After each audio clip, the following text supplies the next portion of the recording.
Today's pronunciation lesson is contrasting sounds v and th. First, I will use each sound in a word. Then I will put the words into a sentence so that you can hear them together with contextual clues. Please listen closely to the differences in the sounds. First, the th sound in the word that, that, that.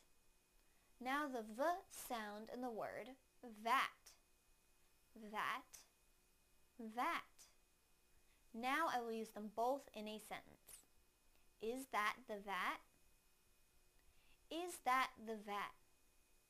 Is that the vat? Thank you for watching CartoonEnglish.tv's pronunciation lesson. Come visit our website for free lessons, games, and chat.